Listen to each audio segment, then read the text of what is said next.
গাইবান্ধার সাঘাটায় ছাত্র শিবিরের ইউনিয়ন সভাপতি সাইফুল্লাহ হত্যাকাণ্ডের প্রতিবাদে বিএনপি নেতাকর্মীদের দায়ী করে খুনিদের দ্রুত গ্রেপ্তার ও দৃষ্টান্তমূলক শাস্তির দাবি জানিয়েছে বাংলাদেশ ইসলামী ছাত্র শিবির। এই দাবিতে রাতে ঢাকায় কেন্দ্রীয় শহীদ মিনার থেকে শাহবাগ পর্যন্ত বিক্ষোভ মিছিল করেছে সংগঠনটি। এ সময় ছাত্র শিবির সভাপতি অভিযোগ করেছেন, বিএনপি স্কুল সহ বিভিন্ন জায়গায় দখলদারিত্ব প্রতিষ্ঠা করছে, তারই বলি হয়েছেন সাইফুল্লাহ। তিনি আরও বলেন, বিএনপির হাতে এখন পর্যন্ত 285 জন খুন হয়েছে, কিন্তু এখন পর্যন্ত তাদের কারোই বিচার হয়নি, বরং তাদের বিভিন্ন কমিটিতে ঠাঁই দেওয়া হয়েছে।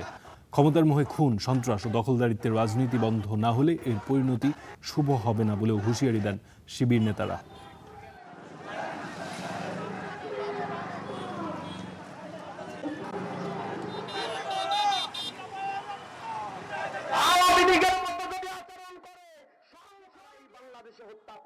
খুনিদেরকে আমরা দেখেছি ধরা হয়েছে, 2 দিন পরে তাদেরকে মামুবাড়ি থেকে আবার ছেড়ে দেওয়া হবে। বিচারের নামে প্রহসন করার জন্য স্বাধীন বিচার বিভাগীয় সচিবালয় প্রতিষ্ঠার ক্ষেত্রে বিএনপি বাধা সৃষ্টি করে, সংস্কারকে তারা বাধাগ্রস্ত করে বাংলাদেশের নব্য ফ্যাসিবাদের রাস্তা তারা বিলম্বিত করছে।